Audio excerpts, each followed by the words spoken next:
Eli Drinkwitz made a coaching decision against Boston College that left me completely apoplectic. Plus, what is the main culprit with the Missouri run defense? All this plus some analysis of Connor Bazelak's game on Saturday and more right now on Locked On Mizzou.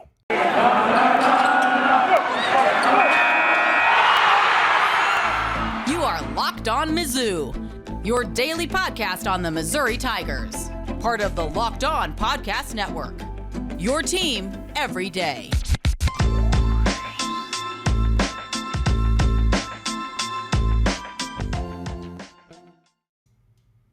Hey, all you true sons and daughters, I'm John Miller, your Mizzou mafioso and the central scrutinizer of Missouri Tigers football and basketball.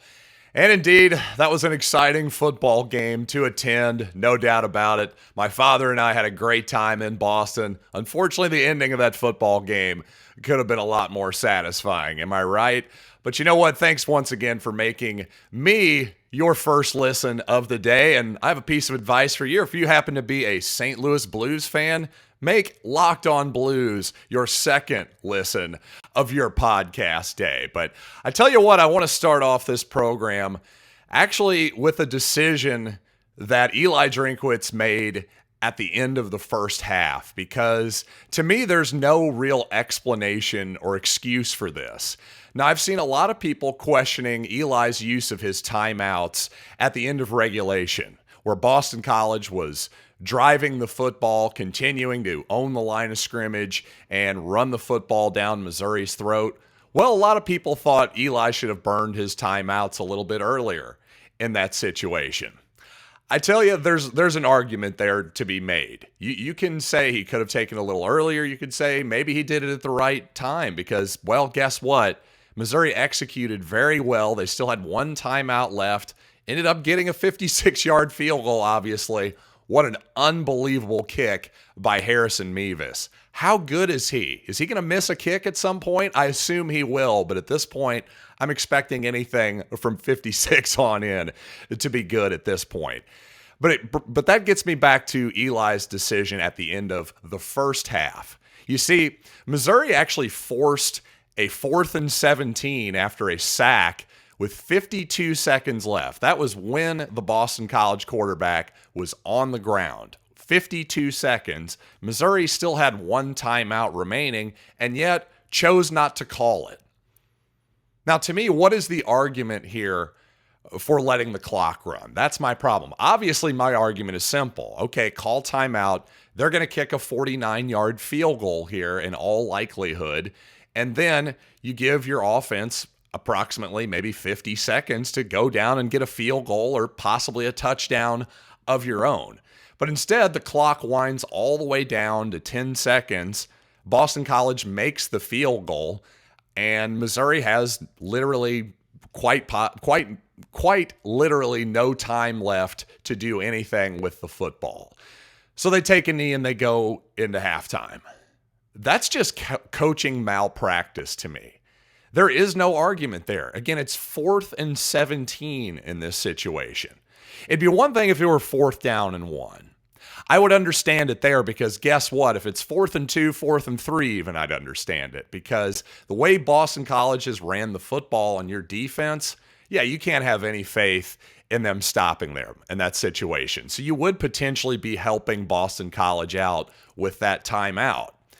However, if it's 4th and 17, you're telling me Boston College was going to go for it there potentially when they had a 49-yard field goal attempt?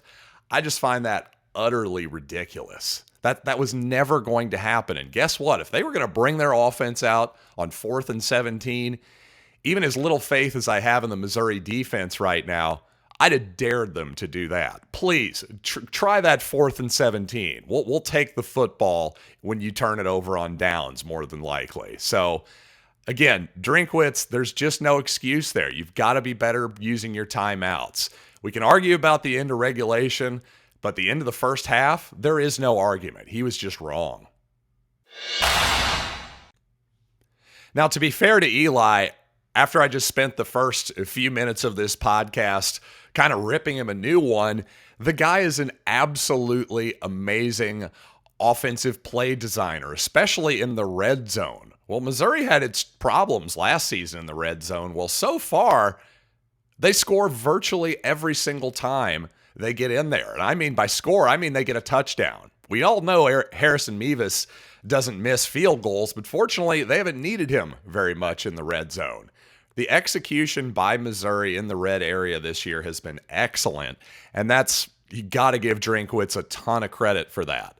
Now, you're not going to get 100%, 90%, whatever Missouri has been at this year forever, but clearly this isn't a coincidence. There's been some really good play design and obviously just good coaching up of your players to get them into these situations to be successful. Been really impressed with what Missouri has done in that situation in particular.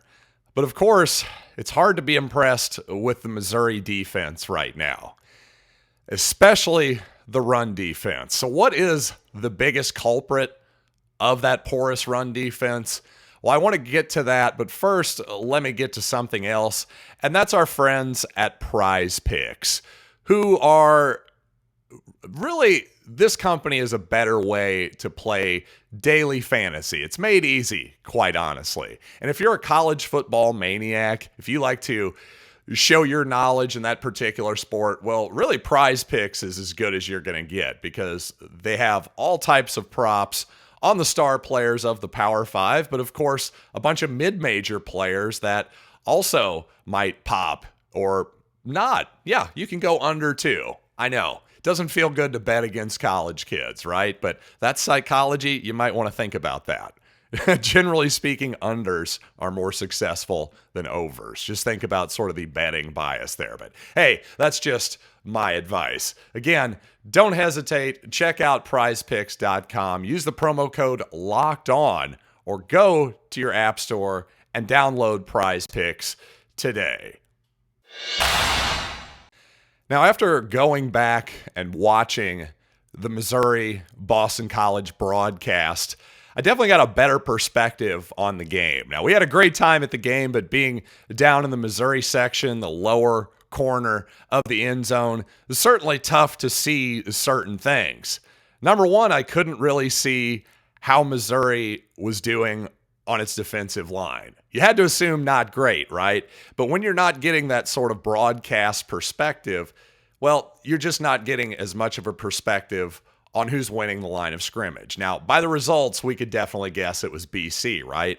But once you go back and watch, to me, the biggest problem with Missouri defensively is far too often their two interior defensive linemen are getting pushed off the football.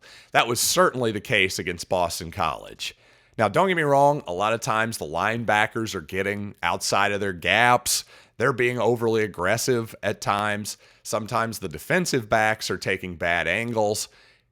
It's not perfect. There were multiple guys who missed tackles on that first touchdown drive, it was a 98-yard drive, something like a 60-yard touchdown run by Boston College there. Multiple missed tackles. So there's a lot of blame to go around, but to me, the biggest problem right now, Missouri's just a little bit undersized, especially compared to the big boys of the SEC, but even to, a team like, an ACC squad like Boston College. Certainly Central Michigan had no problem pushing Missouri's interior linemen around either. But especially at those two spots, the one technique, the three technique, the two guys on the inside of the Missouri defensive line, and also at linebacker. We've talked about this before, but Blaze Aldridge just a bit undersized at that spot. But to me, it all starts right at the point of attack. You just saw the guards and the centers moving Missouri's guys back, especially on that broadcast perspective,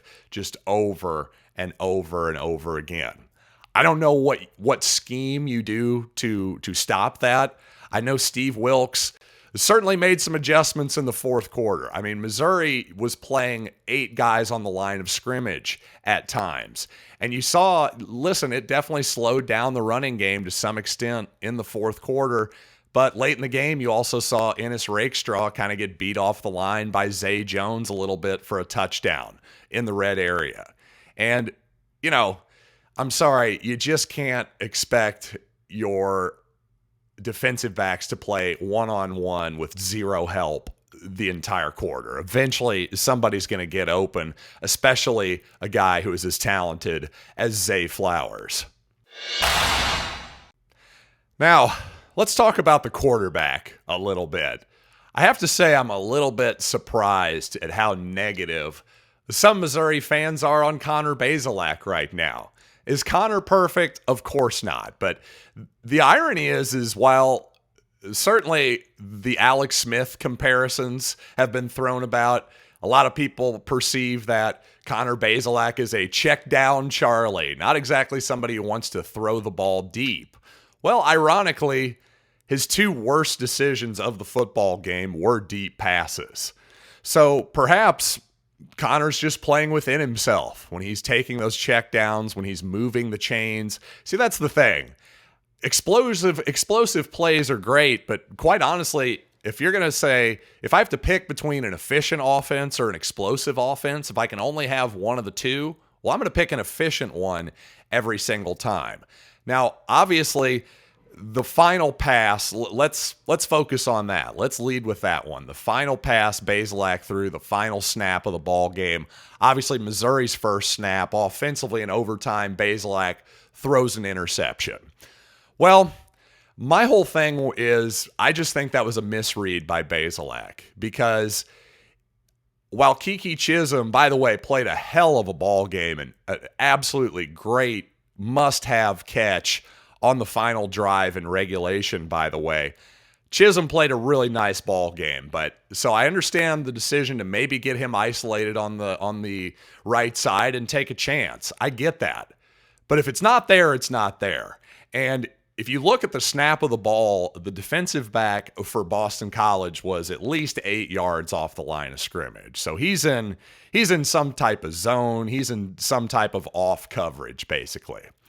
Now, if that defensive back, if he was in some type of bump and run look or trail coverage, something like that, and there was no safety help over the top, I would have lived with that interception. I really would have. If that guy would have made that spectacular of a play to whip his head around and make the play, well, I think you live with that. That's not a 50-50 ball. That's more like a maybe 50% chance we catch it, but maybe a 10% chance that the defender catches it. Well, to me, that was more of the ball that Bazelak threw was more of a true 50-50 ball in that maybe Kiki had a shot at it, but boy, the defensive back, again, playing off coverage, he had plenty of space. He was in a zone, so he's got his eyes toward the quarterback, toward the football. He's seeing that ball the entire way. He doesn't have to whip his head around and find it at the last second if he's in tight man coverage. So to me, if you're Bazelak, you just got to recognize that the shot isn't there. That's his first read, fine. It's not there. Perhaps Daniel Parker was open down the left seam there. Gabe DeArmond certainly seemed to think so. But you just can't do that to me.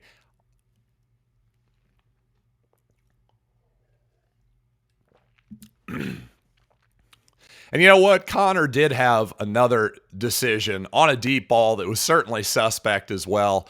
I want to talk about that as well as, well, a bit about my experience in Boston, especially at the game. But first, let me tell you about another one of our fine sponsors, and that is SweatBlock.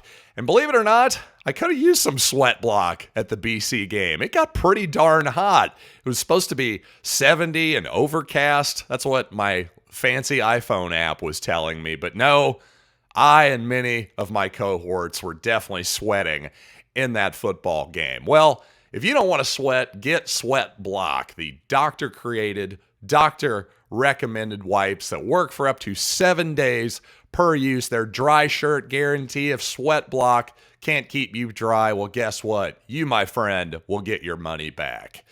But I'm pretty confident this stuff is going to work for you, and you'll be confident anytime you wear your favorite gold Missouri t-shirt. So if you or someone you love is dealing with this type of problem, you have to check out SweatBlock. Get it today for 20% off at sweatblock.com with the promo code Locked On, or at Amazon or CVS.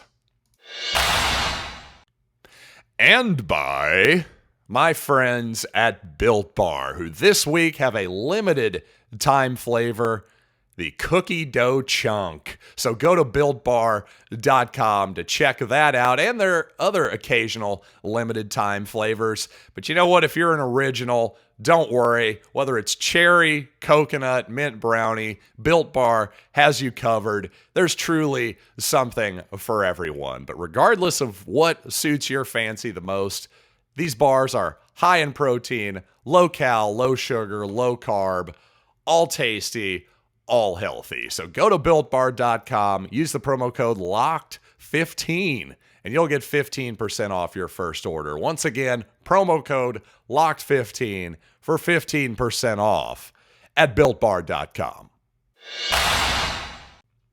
So the first interception by Bazelak in the first half, Connor was looking deep for Barrett Bannister down the left side. And, you know, one thing I noticed and we talked about before is that Tyler Beatty is such a dangerous player right now that just his presence in the flat of a defense can take a lot of pressure off of a downfield passer.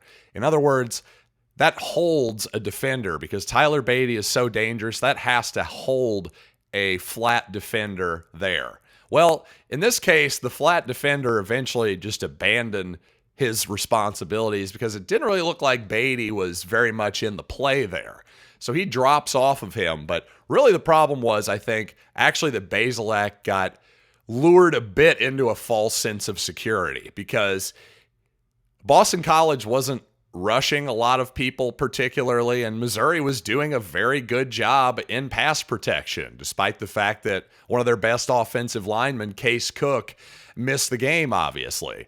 But unfortunately, I think on that play in particular, again, I think he may have been lured into a bit of a false sense of security because, well, he was just holding on to that ball just a little bit too long because Barrett Bannister came open. That thing's just got to come out on time because sometimes you hold on to it a little too long, those open windows close. Guess what? Defenders have eyes and instincts too, and if they can feel an open space, well, they'll close it. So Connor just needed to pull the trigger there faster. I think that was the biggest mistake there.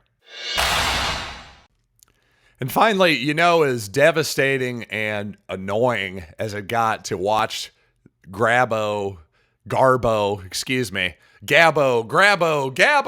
sorry, that was a deep Simpsons reference for some of you out there. But seriously, the Boston College running back, just watching him run over Missouri defenders over and over again, as demoralizing as that was, I actually found it more demoralizing when the Boston College quarterback scrambled for first downs or kept it on read options. Because again, as I said in the lead up to this ball game, Missouri couldn't afford to let that guy scramble. They couldn't afford to give him easy first downs on 3rd and 8. To me, one thing I'd be asking myself if I'm Steve Wilks, should I have maybe spied that quarterback a little more, or at least emphasized to my defenders, if you're on the back side of the play in particular, you need to stay at home.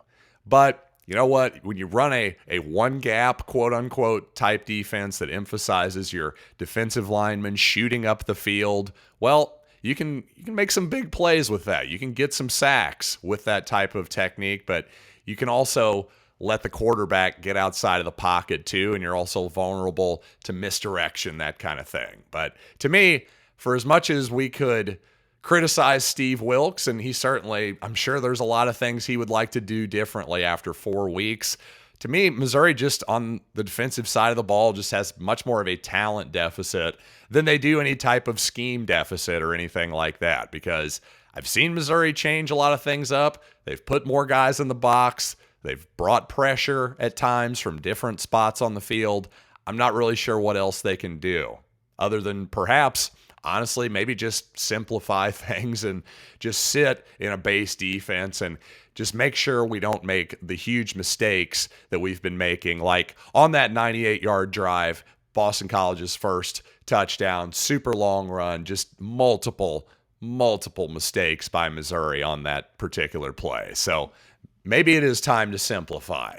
I don't know. Steve Wilkes would know better than me. But I tell you once again, thank you for joining me on this program. I really appreciate you all making me your first listen of the day. Once again, if I were you, definitely check out Locked On Blues and check out Locked On Bets as well, where they're on quite the winning streak. So if you like to be entertained and you like to make a little money handicapping, well, guess what? Your boy Q, Lee Sterling, follow Locked On Bets wherever you get your podcasts for free.